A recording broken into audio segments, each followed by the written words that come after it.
Hello everyone and welcome to Be Better Gamer Wrestling.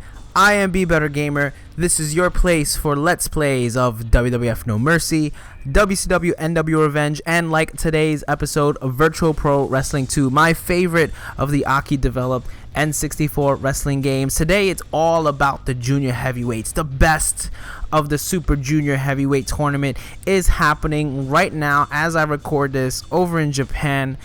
As you might be already aware, if you are returning to my channel, if you are a subscriber, I am all about the junior heavyweights. I love the cruiserweight style of wrestling, the light heavyweight style of wrestling, whatever you want to call it. It's called so many different terms and so many different promotions. In Japan, they call them junior heavyweights. But yeah, I'm going to talk about the current junior heavyweight tournament that's happening in New Japan. It's the 23rd best of the Super Junior tournament. It's actually technically the 26th, or actually no, 20. I can't do math. The 27th Super Junior Heavyweight Tournament. I'm going to be talking about that. I'm going to be talking about my predictions for the tournament, who I'm excited about, who I want to see win, what matches I'm looking forward to, the state of junior heavyweight wrestling, of cruiserweight wrestling, whatever you want to call it, the state of that. In today's wrestling world, because we have so many things. It's almost like a cruiserweight resurgence happening right now, a renaissance, if you will. All these junior heavyweights are taking over. I mean, I just finished watching Extreme Rules and AJ Styles and Roman Reigns in the main event. 10 years ago, maybe even longer than that, a guy like AJ Styles wouldn't be in the main event against a guy like Roman Reigns, but here we are. AJ Styles, a heavyweight, IWGP heavyweight champion. Okay, he won it several times while he was in Japan, but started out as a junior heavyweight. He started out as just a high flyer, and then he evolved. He became a main eventer in TNA. He became a main eventer in Japan, and now he's a main eventer in WWE. It used to be a rare thing back in the day where the smaller guys, would reach the top of the main event in wrestling, in all promotions. It wasn't just WWE, but it was hard for the junior heavyweight guys to rise up. If you were under 6'1", if you were under 200 pounds, good luck. But then over the years, guys like Bret Hart, who were a little bit smaller on the heavyweight side, but they had a lot more technical ability. Guys like Shawn Michaels, who were a little bit smaller on the heavyweight side and did, some high-flying stuff, but they had great showmanship and, main event charisma. They broke down the barriers along with a lot of junior heavyweights based out of Japan. Guys like Jushin Thunder Liger, guys like Benoit and Eddie Guerrero, also people who fought in early junior heavyweight, best of the Super Juniors tournament. So we're going to talk about that, and we're going to talk about Virtual Pro Wrestling 2. Right now I am doing the best of the best Super Junior Heavyweight Tournament. In game, I am playing as Jushin Thunder Liger, one of my favorite junior heavyweights of all time, still active, still wrestling today. He is in the current best of the Super Junior Heavyweight tournaments over in Japan. He is the record holder for most appearances in these tournaments. The number 2 record holder is this guy I'm facing right now, El Samurai. El Samurai, another fantastic junior heavyweight based out of Japan. What I did is I went through the game, and I basically wrote down all the wrestlers in the game that had competed in the best of the Super Junior tournaments over the years, and whoever had the most. And I took the 12 guys who had the most appearances, and I created this round robin league tournament. If you've seen my G1 Climax videos, you're familiar with the round robin league. Obviously the best of Super Juniors is done in a round robin league style tournament mode. I've talked about in the past, I love the round robin style tournaments that Japanese wrestling does. Not just New Japan, but all Japan, and a lot of other promotions follow that format. I wish WWE would follow that format.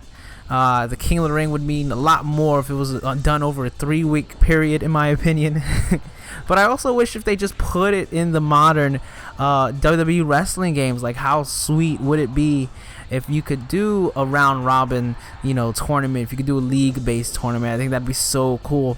But nonetheless, I'm doing it in Virtual Pro Wrestling 2, one of the great features that was taken out of this game before WWF No Mercy, playing as Liger. So it ended up being the tournament of all the people who are in the Virtual Pro Wrestling 2 Best of the Super Juniors, best of the best of the best of the Super Juniors. We got Jushin Thunder Liger, El Samurai, Dr. Wagner Jr., Gato, Jado, Kendo Kashin, Koji Kanemoto, Masahiro Kakihara, Minoru Tanaka, Shinjiro Otani, Taka Michinoku, and Tatsuhiro Takaiwa. I'm sorry if I'm mispronouncing some of those names.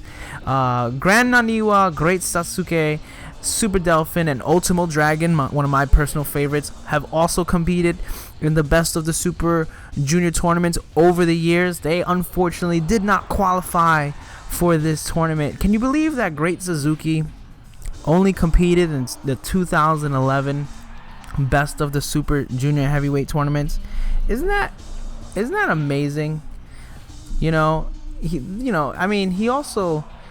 did compete in the 1996 he didn't compete in the 1996 tournament. He was the champion at the time of the 1996 tournament, but he wasn't in the tournament. But it wasn't until 2011 that he would make an appearance, way past his time as being one of the great junior heavyweights. But he was still an icon, and he still did very well in the 2011 tournament, getting 10 points, ranking pretty high, right under Kota Ibushi and Ryusuke Taguchi, and tying with Taguchi and tying with Kushida. So I just thought that was amazing. I didn't realize that Great Suzuki was part of the oh my god, I'm blanking now. Part of the other tournament. Oh, they're also reviving that this year. Not the Best of the Super Juniors. The J Cup. The Super J Cup. Why did I almost forget the Super J Cup? He was also part of the Super J Cup. Former J Crown champion. Just an icon, just a legend. But he was never part of the Super Junior tournaments. I guess if you're not familiar with the Best of the Super Junior tournaments, if you stumbled upon this video, I guess I should mention it is a yearly tournament that New Japan Pro Wrestling holds to determine, as you guessed it, who is the best junior heavyweight in the promotion. They do bring in outside guests. This year they have several, and El Samurai is going for the Hurricanrana pin, and he just beat me. Don't be nervous. This is part of the norm when it comes to me playing tournaments, round robin leagues in Virtual Pro Wrestling 2. For some reason, I usually tend to lose the first match that I play. I don't know why that is, but I just lose the first match. Maybe it's to add some more drama to the matches. Now I'm really gonna step up my game. I'm really gonna be playing at my best, because I just lost to El Samurai. And also, while I was playing this, I had a realization. I had an epiphany. So all these years when I've been doing these tournaments, I've been putting the time limit on, 30-minute time limit, and I had a realization while I was recording this, I should say, that I should just turn that off. I should put no time limit, because what bothers me is that these tournaments can go one of two ways. I can either sweep completely, maybe I'll lose my first match, or maybe I'll just lose one match through the whole thing, but I'll usually end up sweep the entire tournament, okay? I'll end up winning it. So spoilers alert for this tournament. Or I'll lose it. I'll lose the tournament like I did in my first round robin league tournament that I did for Virtual Pro Wrestling 2 Let's Plays, when I played as not Kensuke Sasaki, when I played as Manabu Nakanishi, trying to recreate the 1999 G1 Climax, and I lost to Kensuke Sasaki. He actually won the tournament, and I lost to him and Shiroko Shinaka, I believe, and Keiji Muto during the Let's Play. So that'll either happen. I'll either lose completely, because I'll just whiff on 2 or 3 matches and that'll be a wrap, or I'll win the whole thing. But what takes a lot of the drama out of these tournaments is all the ties that keep happening. When you put the time limit and then you sim these matches, when I skip them, when I mean simming them, I mean I skip them throughout the tournament, it goes to a tie. and then you get 1 point for the tie. So you get 2 points if you win, 1 point for the tie, 0 points if you lose. And I realized I should probably turn off the time limit, because then that'll force everyone to win or lose, so the points would be a lot closer in the scoring. So it'd be a lot more dramatic in terms of, you know, coming to the end and having to face someone because of a tiebreaker and things like that. So I'll do that for the next league tournament that I do, for the next round robin I hold. I'm sure there'll be plenty. I mean, we got another G1 Climax coming up this year, so maybe I'll do another G1 Climax tournament to do like a predictions and a reactions video for that. I'm facing Kendo Kashin right now, in case you were wondering. Kendo Kashin, a former winner of the Super Junior tournament, right? Yeah, he won in 1999. The tournament before this game came out, because this game came out in January of 2000. So Kendo Kashin was the winner going into Virtual Pro Wrestling 2's release. A few of the guys that are in this tournament won it. You know, Jushin Thunder Liger obviously won it. He holds the record, tied with Koji Kanemoto for winning it 3 times. Him and Kanemoto, the only 2 people to ever do so, to win the tournament 3 times. And Kendo Kashin, a former winner. We got El Samurai, a former winner. Tatsuhito Takaiwa, a former I'm saying his name completely wrong. A former winner. I never knew how to say his name right. Masahiro Kakihara, a former winner. And Minoru Tanaka, all former winners that are in this tournament. So Virtual Pro Wrestling 2 has a pretty stacked roster in terms of people who have been in the best of the Super Juniors. You know, also former winners. You might recognize these names. Wild Pegasus, you know, aka Chris Benoit. He won the tournament back in 1995.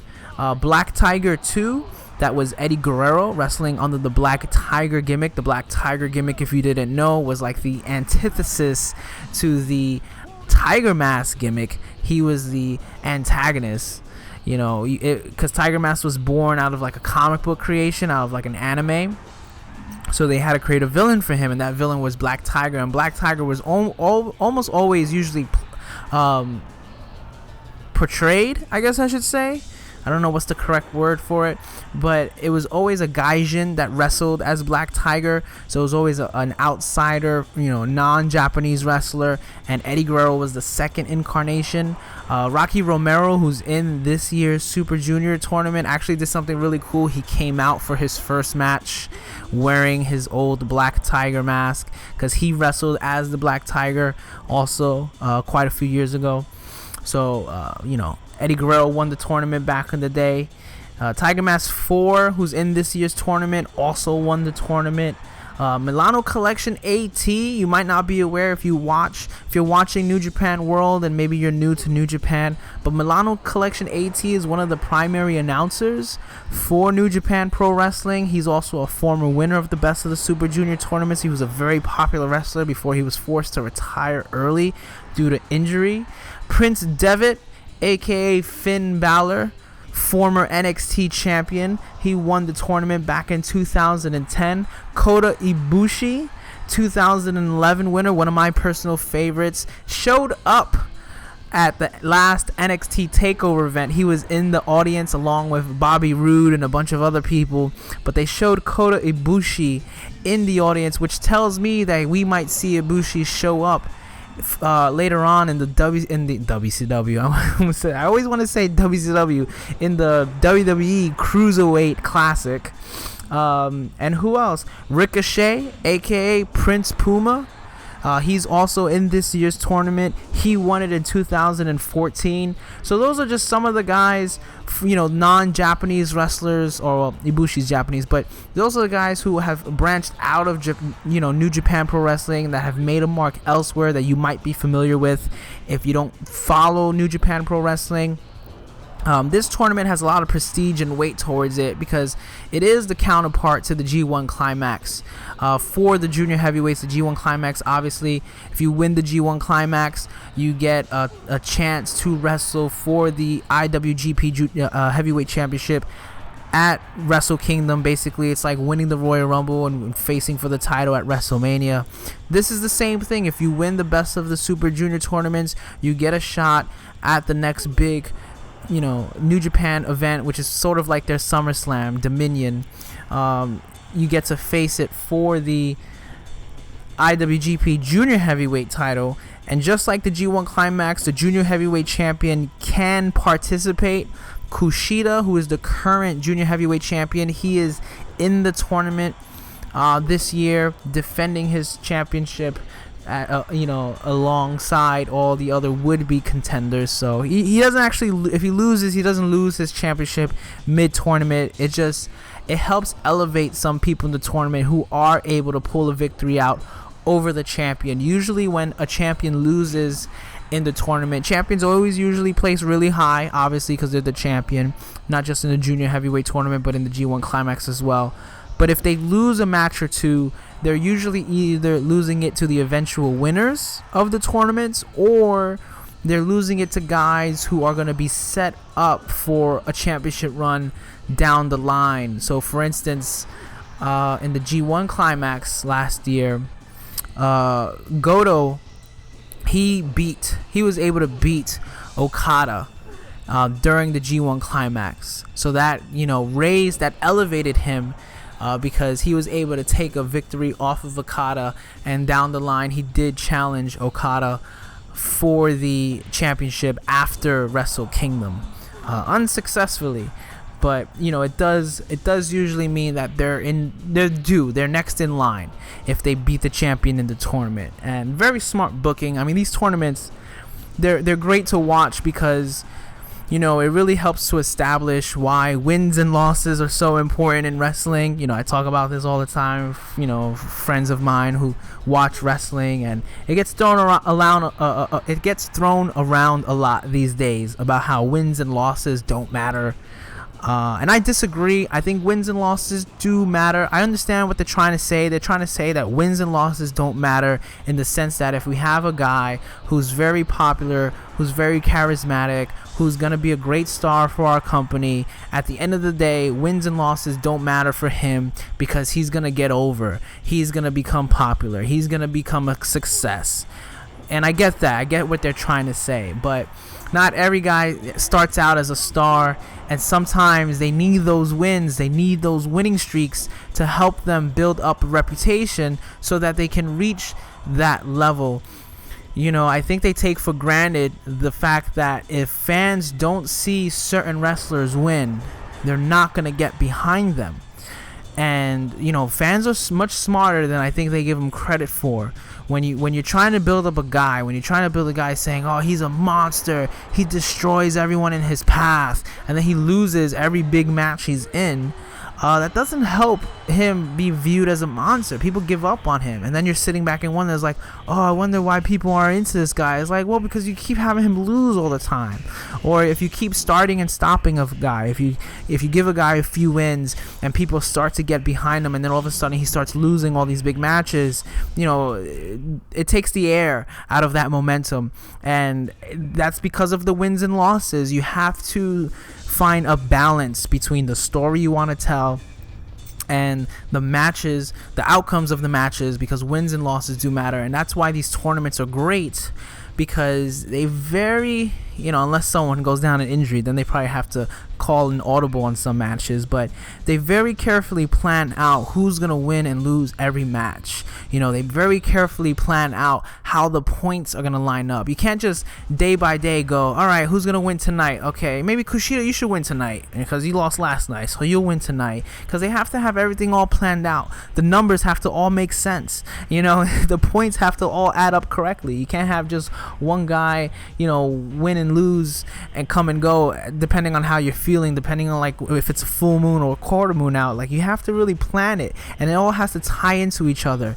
New Japan also, for all these events, when they do some of the A block matches one day and they do the B block matches the next day, they set up a lot of those matches in the tag matches that happen earlier in the evening. So like for example, if you're gonna have Gato and Kushida wrestle against each other, tomorrow night, the night before, there'll be a tag match where they'll be wrestling against each other, and that'll help build up their match that's happening the next night. It's very well planned out. And this Super Junior tournament, I'm very excited about it. Here's Dr. Wagner Jr. Dr. Wagner Jr. from AAA. Never won a tournament. He was in the 97 tournament, 98 tournament. He did make it to the finals, but he lost to Koji Kanemoto. 1999 tournament, he entered. 2000, 2001, and that was his last appearance, was 2001. Dr. Wagner Jr., the resident Mexican star. Every year they always seem like they bring someone over from either AAA or CMLL. This year they have Volador Jr. Volador Jr., this is his first best of the Super Junior tournaments. For the past few years, you've had Mascara Dorada in the tournaments. He's very cool. I like him. He did very well the past few tournaments. But every year they always seem to have a star from AAA or CMLL, and I'm kind of going along with that. He is the only guy from AAA in this best of the best Super Junior tournament in Virtual Pro Wrestling too. So I thought that was kind of cool how that all worked out. So yeah, here we go, Liger. Oh man, I love Liger. Wasn't it great when Liger showed up at NXT? So anyway, this year's tournament, man, it's looking really good. If you're not already aware, if you're not watching it on New Japan World, once again, I highly recommend getting it on New Japan World. But we got Kyle O'Reilly, Rocky Romero, Ryosuke Taguchi, Gato, Matt Sydal, who you might remember as Evan Bourne, Bushi, David Finlay, and Kushida. They're all in the A block. And in the B block, we have Beretta, Chase Owens from NWA. Beretta, that's Trent Beretta, if you're not already aware. Jushin Thunder Liger, Ricochet, aka Prince Puma, Lucha Underground, if you're familiar with that. Bobby Fish from ROH, Tiger Mask 4, Volador Jr., and Will Ospreay. Will Ospreay, I'm very excited about Will Ospreay. It is his debut. It's also Matt Sydal's debut in the Best of the Super Junior tournaments, which is crazy because Matt Sydal has been with New Japan for the past couple of years. So this is a great tournament, in my opinion. They're just on paper, the lineup is great. I'm very excited. I'm a lot more excited about this tournament than last year's tournament because I feel like there's a lot of guys who can definitely make a play for winning the tournament. I guess I should say that the Young Bucks, Matt Jackson and Nick Jackson, were supposed to be in the tournament, but they both got injured. So David Finlay and Chase Owens both had to take their place in the tournament, and I'm very excited. I'm very excited for a lot of reasons, especially for Beretta and Kyle O'Reilly, because if you notice, there's a trend for I guess I should say, so starting with 2010, I believe, there was like a pattern evolving. So in 2009, that's when Kanemoto won, and he beat Prince Devitt. He beat Finn Balor. So then in 2010, Prince Devitt won. He beat Kota Ibushi. 2011, Kota Ibushi won. He beat Ryosuke Taguchi. 2012, you guessed it, Taguchi won. He beat Loki. So there's a little pattern there. The pattern was broken in 2013, I'm gonna admit, because Loki was not in the tournament, but you had Prince Devitt repeat, so he beat Alex Shelley in that one. 2014, Ricochet ended up winning the tournament. He beat Kushida. And then 2015, last year, Kushida won, and he beat Kyle O'Reilly. So a little bit of a pattern forming the past few years. There's a little bit of a gap. It's not a complete pattern. It's not like it's been happening completely since 2009, but there was this kind of thing where if you made it to the finals one year, you would make it to the finals and win the next year. So a lot of people are expecting Kyle O'Reilly to win this tournament. Now, spoiler alert, I have watched the first night of the performances of the Best of the Super Junior tournament, and Kyle O'Reilly faced Kushida the first night, and this was a rematch basically of their finals match of last year's. You see that a lot. They'll always revisit the finals sometime in the tournament, in the next year, if they have both participants in it. And Kyle O'Reilly won against Kushida. This is the first night, so it's not too big of a spoiler because we have so many matches to go. I mean, it started on Saturday the 21st, and it's going to be running until June 7th. So we've got a lot of matches and a lot of points to get to. So it doesn't automatically mean like, oh, Kyle O'Reilly's going to win it. But a lot of people are predicting him to win it because he was in the finals of last year and he lost. So he's got a good chance of winning it this year. Kushida is already the IWGP Junior Heavyweight Champion. He does not need to win the tournament. And I think only Liger has only won the tournament while champion. I could be wrong. But Beretta is very interesting because Trent Beretta has made it to the finals in two separate occasions. Well, actually, no, not two separate occasions. He made it to the finals once, I should say. What am I trying to say? He made it to the finals once in 2016, but he had to, no, not 2015, but he had to pull out because of injury. And so, oh no, it's not Beretta, it's Shelley. My mistake. Never mind. My point is mute because I'm confusing Beretta with Alex Shelley. That happens a lot. They're both ROH guys. I get them confused. But anyway, Beretta's got a good chance. Kyle O'Reilly's got a good chance. I think Will Ospreay has a good chance. I think Ricochet has a good chance. But they're all non-Japanese guys. They're all Ring of Honor guys. They're all guys from other promotions. There's not a lot of New Japan guys that I feel like have a good chance of winning the tournament except for Kushida. So it's going to be interesting to see how it pans out because all the top contenders for winning the tournament are Gaijins. And, a lot of Gaijins have been winning the tournaments in the past few years, which allows me to believe that Japan no longer has the best Super Junior heavyweights in the world. Obviously, the best Super Junior heavyweights in the world are from all different places. Will Ospreay is very good, and he's based over from England. Ricochet is really good, and he's American. You look at all the guys in ROH. You got Kyle O'Reilly. He's from where's Kyle O'Reilly from? Oh yeah, Kyle O'Reilly's from New York, right?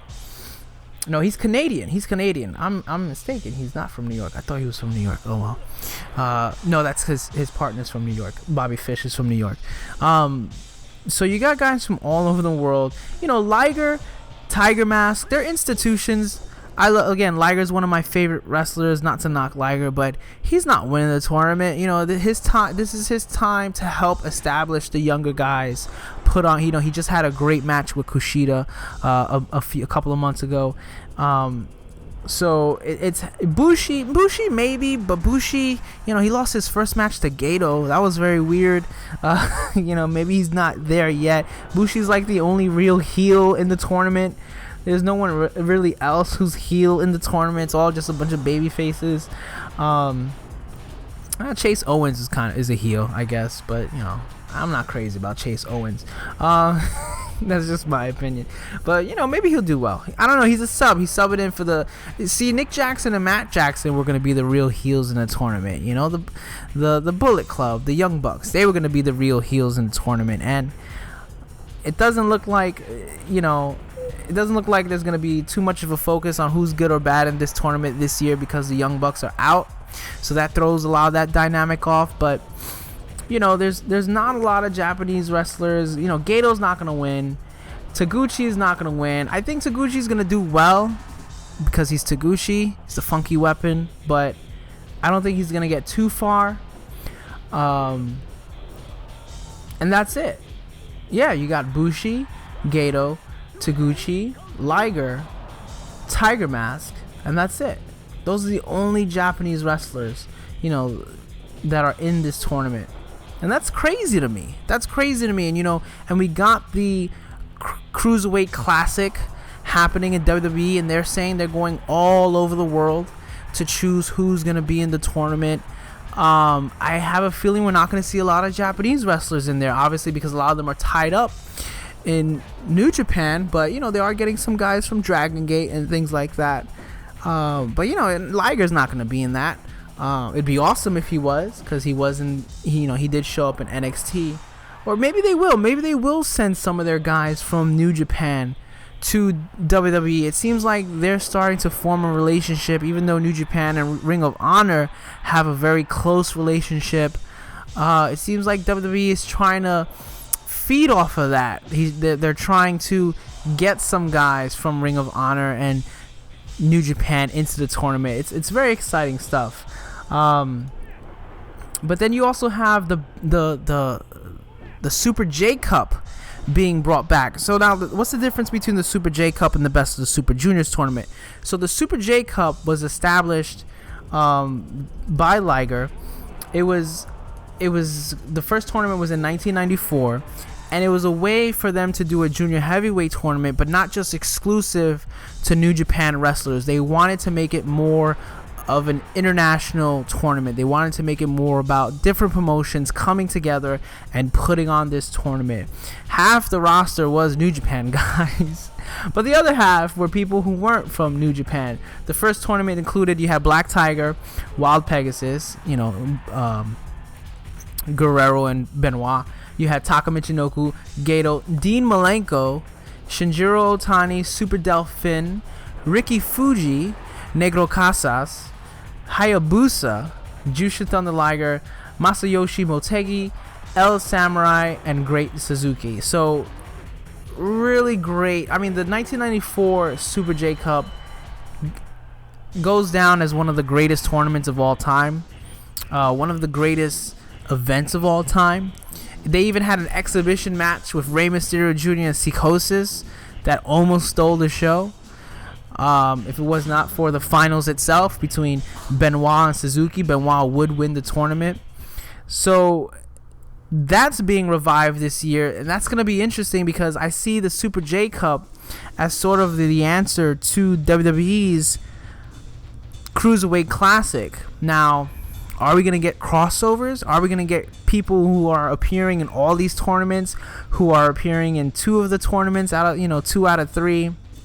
I don't know. It's it's yet to be revealed what the full roster lineup of the Cruiserweight Classic is, and we haven't even heard any details about the Super J Cup yet. We probably won't really hear about that until the Best of the Super Juniors tournament ends. But that's gonna be crazy to look back at the end of the year. We've had 3 major tournaments focused on the best cruiserweights of the world, the best junior heavyweights of the world. And nowadays, I think that the term cruiserweight, the term junior heavyweight, I don't think it's going to pigeonhole anyone anymore. WWE, on the WWE Network, they have the Monday Night War, and they have an episode called Flight of the Cruiserweights. And it's a really cool episode because it talks about how the cruiserweights were the backbone of WCW. Yeah, you came for the NWO, and you came for Hogan and Sting and Nash and Hall and Macho Man, but you stayed for the great wrestlers that were in WCW, and a lot of them were the cruiserweights. Jericho, Malenko, Benoit, Guerrero, Juventud, Ultimo Dragon.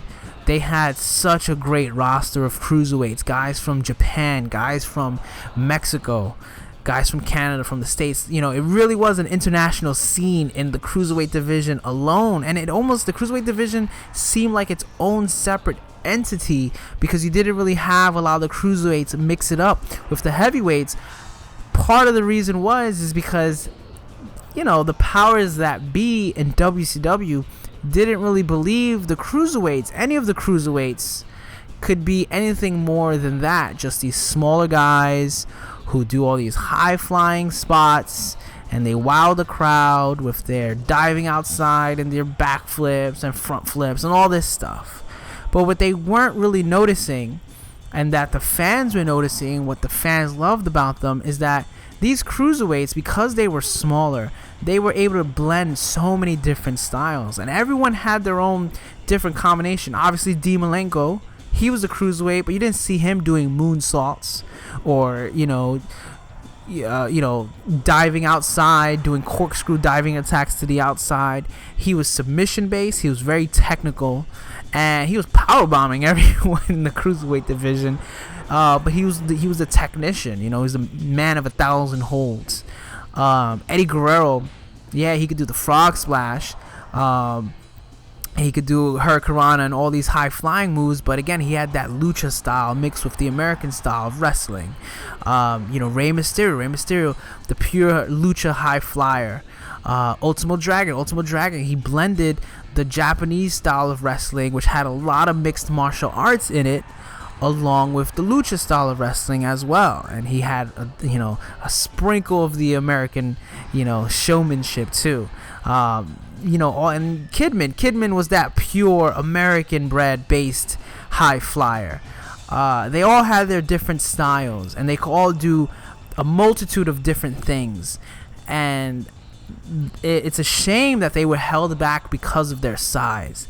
And like I said at the beginning of the episode, we've reached a point where now we're starting to get up beyond that. I mean, if Daniel Bryan was in WCW back in 97, 98, they would have put him right in the cruiserweight division. Okay? And that's probably where they saw him coming up from Ring of Honor, coming up from the indie scenes. They didn't probably ever see him as a main event guy, as someone who was going to hold the World Heavyweight Championship one day, who was going to have matches with guys like John Cena and Randy Orton. Daniel Bryan's style of wrestling is a hybrid style. He has a little bit of the strong style. He has a little bit of the mixed martial arts. He has a little bit of the, British, submissions-based wrestling. He has a little bit of the high flying. From watching the cruiserweights, from watching the lucha libre wrestlers, from watching the Japanese junior heavyweights. So that's how a lot of the guys are now, and that's what's so exciting about the tournaments this year, is that it's not just all guys in masks jumping, all around the ring, doing all these 450 splashes and insane moves like that. I think when someone heard the term cruiserweight, I think they labeled a lot of the guys as just people who do a lot of flips, and maybe they wore masks because they were from Mexico or Japan. It's not like that anymore. A lot of the smaller guys, they all have hybrid styles. They're all kind of have like their mixed martial artist thing going on for them. They all got their kick pads, their shoot style of wrestling, their submission style of wrestling, and yeah, they can dive off outside of the ring. But so could Samoa Joe, so could Big E. There's a lot of guys who are over 6'1", 6'2", and they're diving off the top ropes. They're diving through the ropes to the outside. So wrestling itself has changed. Styles of wrestling has changed. You no longer have to stick with one style because of your size. You can adapt and do different things. And I think nothing represents that better than the junior heavyweights, because yeah, they're small, but they can still compete at the highest level, because honestly, they're like the best wrestlers. You know what I mean? Like, look at AJ Styles. AJ Styles is one of the best wrestlers on the planet right now, and he's a junior heavyweight. Like, he has won the IWGP Heavyweight Championship, but you would technically call him a junior heavyweight. Ricochet is one of my favorite wrestlers right now that's not in the WWE.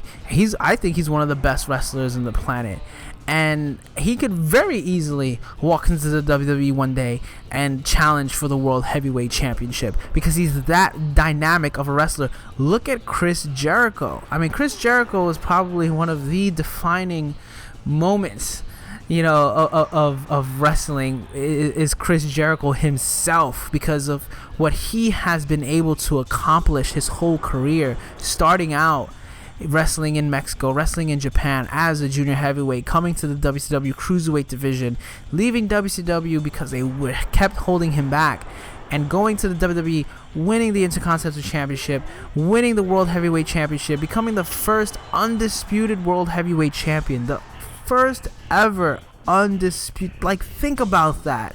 He beat Stone Cold Steve Austin and The Rock in one night. So don't tell me wins and losses don't matter. Because when you take a guy like Chris Jericho, a junior heavyweight, and he goes on to win both the WWE World Heavyweight Championship and WCW, that matters. That elevates everyone who has come before him and now after him.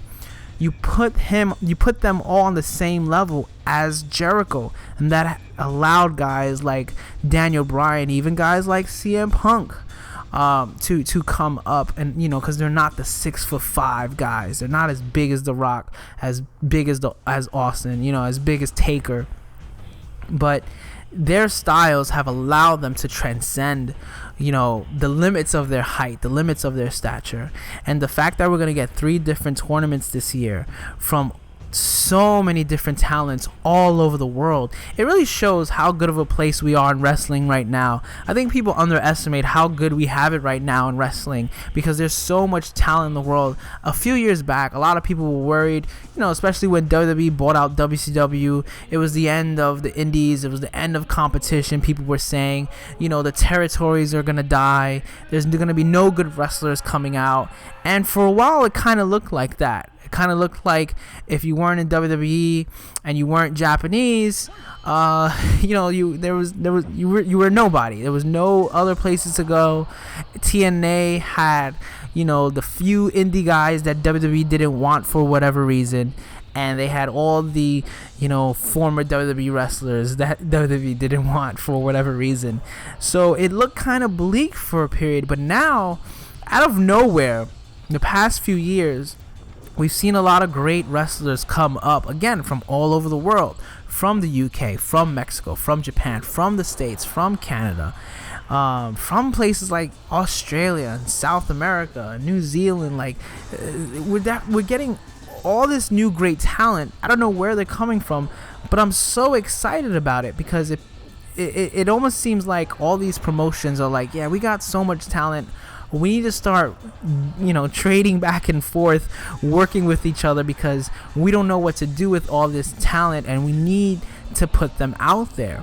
We need to give them a platform to show the world how good everyone's gotten. And it's crazy to think about. I mean, the Cruiserweight Classic, what is it? They're doing a 32-man tournament? A 32-man tournament. Like, that's nuts. From wrestlers all over the world. You got guys like Zack Sabre Jr. He's gonna be in it. Zack Sabre Jr. is phenomenal. If you haven't watched him, not to take it away from AJ Styles, all right? AJ Styles is the true phenomenal one, but Zack Sabre Jr., I mean, he will bend you and break you. He will literally tie you up into a pretzel and just swing you around. You know what I mean? Like, he is.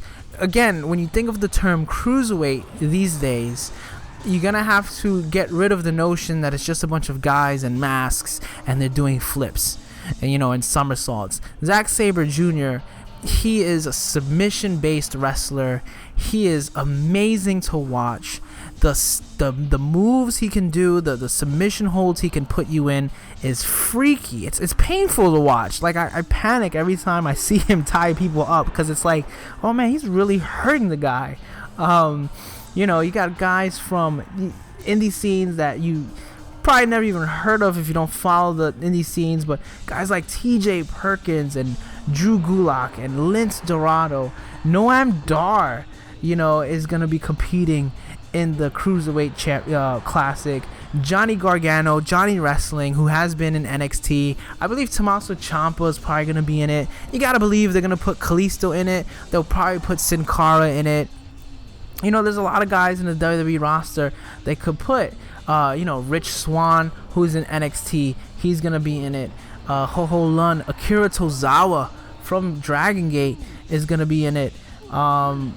It's gonna be nuts. It's gonna be nuts. And that's like not even like more than 12 of the wrestlers. How are they gonna get 32? Where are they gonna get 20 more people to be in this tournament? And then we got the J Cup down the line. It's absurd. It's nuts. And I will put any money down, right, that this year of all the cruiserweights, of all the guys labeled as junior heavyweights, we're gonna see at least 5 of them become future world heavyweight champions. I mean, look at Kenny Omega. Kenny Omega competed in the Best of the Super Juniors a couple of years back, and he's now, feuding with Tanahashi for the IWGP Intercontinental Championship. That's high level status. That's main level status. And even he said, when he threw down the gauntlet, when he took over the Bullet Club, he's like, I'm not fighting as a junior heavyweight anymore. I'm moving up to the heavyweight division. And that's what it should be. That's what you should see the transition of. It's almost like in boxing. I mean, obviously you can only move up so many weight classes because of your height, but wrestling, you don't have that limitation anymore. So the junior heavyweight division should be a way to establish guys away from the heavyweight main event scene, right? Keep them down there in the junior heavyweight division just long enough that they become believable enough to break out and move up to the heavyweight division and challenge for the world heavyweight championship, and that's when it becomes something special, when they're able to say, all right, I'm done with the junior heavyweight division, I'm going to move on to the world heavyweight. I mean, look at Finn Balor. Finn Balor comes to NXT like a stud, like a superstar, and I guarantee you Finn Balor is going to hold the WWE World Heavyweight Championship one day. Guarantee you he's going to be a WWE World Heavyweight Champion, and he's a former Super Junior Heavyweight wrestler. I mean, Chris Benoit, Eddie Guerrero, those, Jericho, all guys who have competed, and Guerrero and Benoit won, like I mentioned earlier. They're World Heavyweight Champions. Just fantasy thinking. I wouldn't be, Ricochet is going to be in the WWE one day. It's just a matter of when. All right, Ricochet, I'm all about Ricochet. He's one of my favorite wrestlers right now. Ricochet is going to be in WWE one day, and he's going to win that World Heavyweight Championship. He is a star. Ricochet is a bona fide future WWE star. If people are losing their mind over Finn Balor, imagine when Ricochet shows up, okay? I'm throwing the gauntlet down. I'm saying Ricochet is going to be, future world heavyweight champion one day. Kushida is so good. I find it hard to believe he's gonna stay in the junior heavyweight scene in New Japan Pro Wrestling. I have a feeling in a couple of years time, maybe even sooner than that, Kushida is gonna move up and challenge for the IWGP Intercontinental Championship or challenge for the IWGP World Heavyweight Championship. So he's another guy I'm guessing will one day become a world champion, because he's just so damn good. He's so damn good. And I don't think it's going to be, you look at a guy like Liger, and he had that brief moment where he did try to move up into the heavyweight scene, and he was such a popular wrestler. He still is a popular wrestler, but it almost seemed like they were too afraid to pull the trigger on Liger. It almost seemed like they were too afraid to let Liger break that boundary completely. So he dabbled in a lot of heavyweight matches. He dabbled as a heel, the heavyweight stable, but I just think they weren't ready for that sea change that I see happening now. I mean, AJ Styles coming in automatically as a heavyweight and winning the IWGP Heavyweight Championship. I think it shows that even New Japan has changed. Kota Ibushi, in my eyes, was being groomed to being a future World Heavyweight Champion also, but he's left New Japan, so I'm thinking he's going over to the WWE. But you look at a guy like Kyle O'Reilly. Kyle O'Reilly has a long career ahead of him. He's only 29, which is pretty young still for wrestling. I mean, he's my age. I turned 30 in July. And Kyle O'Reilly, I think, could also be a future World Heavyweight Champion in New Japan Pro Wrestling. I see a guy like Kyle O'Reilly coming over to the WWE in a few years and winning the NXT Championship. And who knows, he might blow up. If he gets a little bit more personality on the mic, if he becomes a more defining character. You could see Kyle O'Reilly making a big statement here in the WWE. Here in the WWE, like I'm in the WWE here. like I work for them here in our WWE. It's just here. I say here because we're in America, so here WWE, it's the American promotion. So I'm talking about Japan. But yeah, I see a guy like Kyle O'Reilly breaking out. Zack Sabre Jr. and even Will Ospreay. Those two guys have a big future ahead of them. I see them being future world champions. Honest, Zack Sabre Jr. especially, Will Ospreay, both of them. Zack Sabre Jr. is only 28. Will Ospreay, how old is Will Ospreay? Will Ospreay is only he's only 23. He's a baby. Will Ospreay will one day become a world champion, either in New Japan or WWE. Like these guys got it. And those are the 5 that I think are gonna win it one day. Will Ospreay, Zack Sabre Jr., Kushida, Ricochet, Kyle O'Reilly, Rocky Romero in my fantasy booking. I love Rocky Romero. I'm a big fan of Rocky Romero. But yeah, it's just we're in a golden age of junior heavyweights. I think that's the moral of the story. That's the reason why I wanted to do this episode, because I'm just so excited. I'm so excited about the possibilities. I'm so excited about seeing what's going to happen following these tournaments. Are they going to do it every year? I mean, obviously we're going to get the best of the Super Junior tournaments every year. We always get that. But how often are we going to get the Cruiserweight Classic? How often are we going to get the Super J Cup? Because the Super J Cup, when was the last time they did it? Was in 2009. And the Super J Cup has only had 3 winners. Okay, because your Super J Cup was in 1994. Benoit won when he was Wild Pegasus. 95, Liger won it because Liger had to win it, because Liger is one of the greatest of all time. 2000, Liger won it again because 2000 was year 2000. 1999 to 2001 was like some of the best years that Liger ever put into wrestling. Going along with his early 90s stuff. Marufuji won it in 2004, and then he won it again in 2009. So that was the last time we had a Super J Cup. It's gonna be interesting. I think just like the Cruiserweight Classic, just like the Super Junior Heavyweight tournament that's going on right now, the best of the Super Juniors, the Super J Cup also has the potential to just have an amazing roster of guys into it.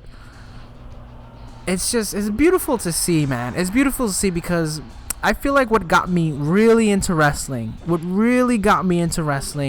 were guys like Liger, Ultimo Dragon, Chris Jericho, Benoit, Eddie Guerrero. When I used to watch wrestling as a kid, I loved Hogan, I loved Macho Man, I loved Ric Flair, I love all the stars you were supposed to love. But when I started getting a little bit older, when the Monday Night Wars were happening, we didn't call it the Monday Night Wars then, it was just wrestling. It was just WCW and WWF. When all that stuff started really exploding, when ECW started becoming on my radar, I was getting really focused on the Cruiserweights. That was really the group of wrestlers that I looked forward to seeing every Monday night. Yeah, I love The Rock, DX, NWO. But man, it's like, oh, who's Rey Mysterio fighting tonight? Oh, Ultimo Dragon. Oh, Dean Malenko, Chavo Guerrero. Oh, this is gonna be great. Hoovy. Oh, this is gonna be awesome. Even seeing guys like Super Kalo, it's like, oh, what can they do? Oh, it's amazing. You know what I mean? And when I started tape trading and seeking out Japanese wrestling and Mexican wrestling, I was trying to find, okay, what has Ultimo Dragon done? What has Jushin Thunder Liger done? I was going after the junior heavyweights first and finding out more about them before I moved on to the heavyweights, because in my mind, the junior heavyweights were more important. In my mind, I was way more excited about the junior heavyweight wrestling. So then when you got to see guys like Rob Van Dam in ECW, you know, it's like, man, he's not a cruiserweight, but he's not, you know, he's not like a Kane either. He's not like just a big, you know, heavyweight. Like, this guy is doing flips and rolls and backflips and splits, and it's like, and those, you know, spinning back heel kicks, and man, he's amazing. You know, like, and that was the style I gravitated towards, and that's the style I still love today. That's why I love watching guys like Sami Zayn and Finn Balor. You know, even take a guy like Shinsuke Nakamura.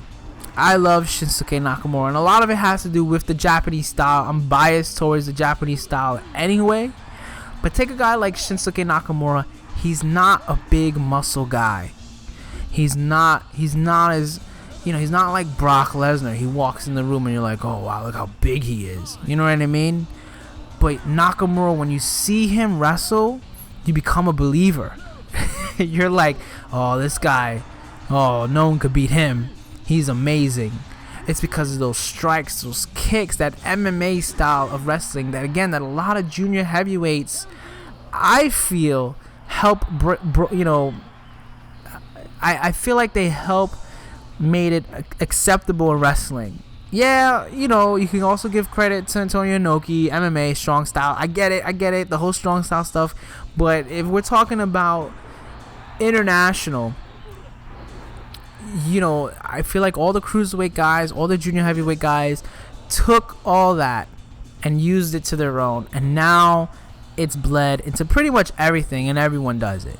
You know what I mean? Like, and especially since MMA is so popular now as its own sport, to see it in wrestling even more, I think it helps bring more realism back to wrestling. You know, obviously wrestling, you know, the whole wrestling is real, this and that arguing, but when you see the performers in the ring and they're trying to tell a story in the match, having them being able to do things that, you know, realistically could hurt someone, could break someone's arm, could break someone's leg, could knock a guy out, seeing that helps elevate the drama of the story that's being told in the ring. And that's what's fascinating about watching junior heavyweights, is that they're able to do that because they're smaller, they're able to hurt each other a lot more, and it just becomes much more believable and much more engaging to watch, you know, as a wrestling fan.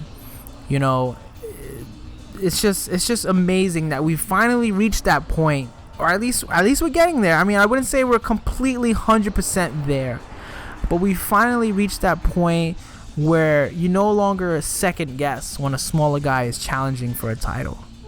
You know, when you see a guy like Finn Balor show up and it's like, yeah, he's gonna be the NXT champion. Yeah, Sami Zayn, yeah, he could wrestle John Cena his first night. You know, yeah, Neville. Yeah, let's have Neville challenge for the World Heavyweight Championship. Yeah, Seth Rollins. Oh yeah, Seth Rollins will be World Heavyweight Champion. Yeah, no big deal. You know what I mean? It's like we don't even second guess it anymore, because it's no longer about the size, it's about the talent. And to start them in their own division, separate from everyone now, I think is beneficial, because it helps get them over, it helps establish them, it helps bring awareness to who they are, and you don't have to have them, you know, jump right away into the main event scene. You can let them breathe a little bit, but eventually they'll make their way up, and they'll be, you know, superstars because of it. So yeah, so that I mean, that's just in a nutshell, like, that's how I feel about the whole junior heavyweight scene. I'm very excited. I'm very excited for this Super Junior. You know, I didn't even say who I want to win. I said, you know, who people thought want to win. A lot of people think Kyle O'Reilly is going to win. A lot of people think Beretta is going to win.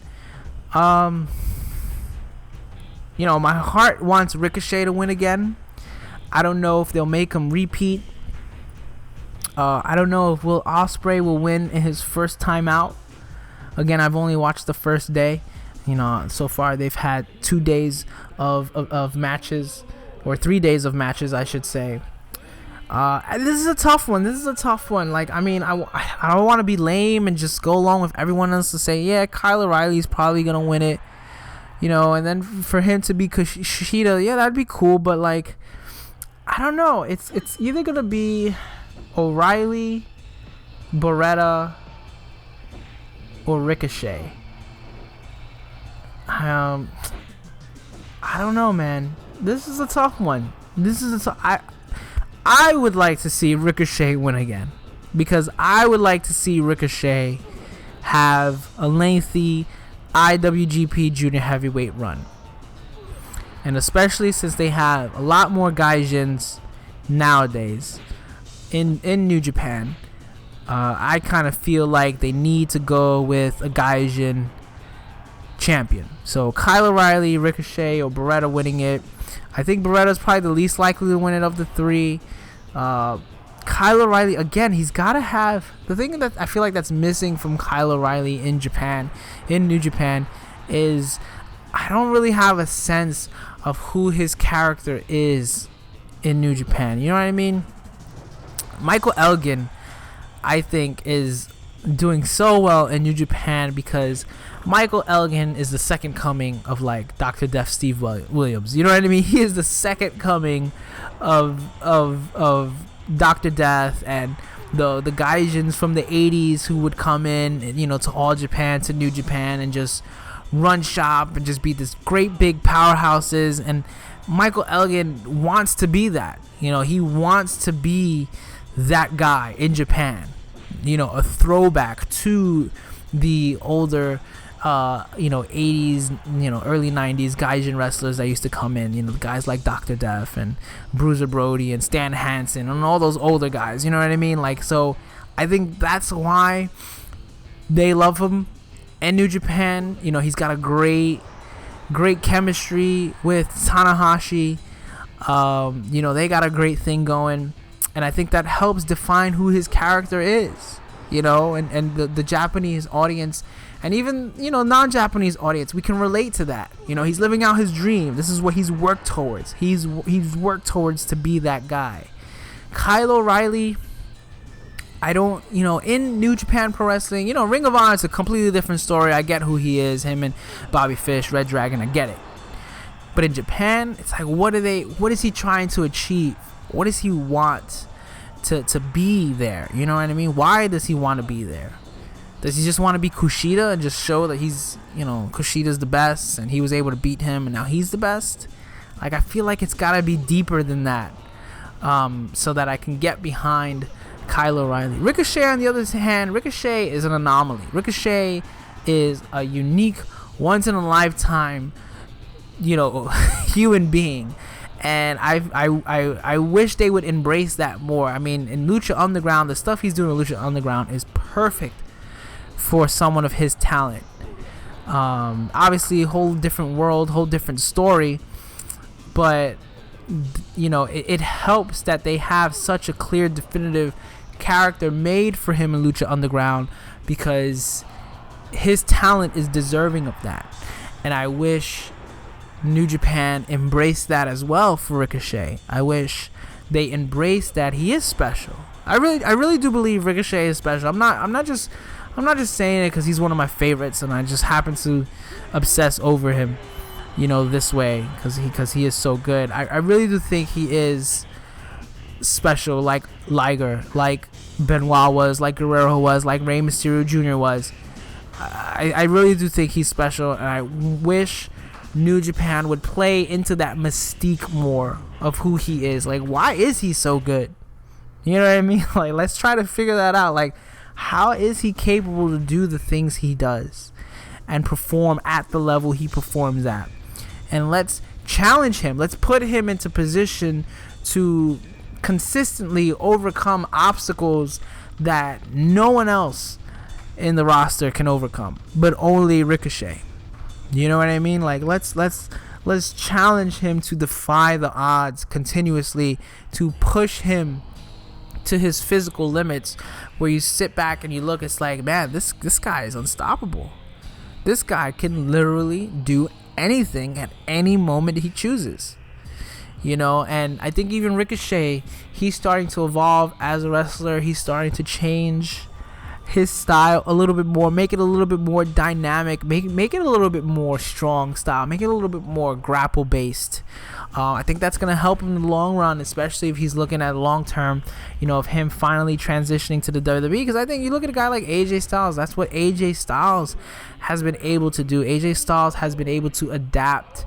You know, he can do these high flying moves still. He can still do that springboard 450. He can still do all these crazy things. I'm pretty sure if he wanted to, he could still do a shooting star press to the outside.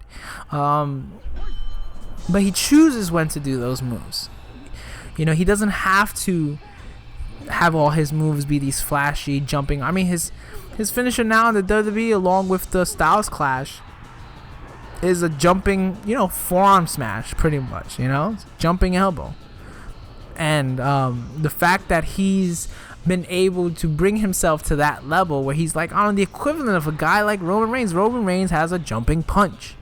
That punch will knock you out. AJ Styles has a jumping elbow. That elbow will knock you out. You know, like that.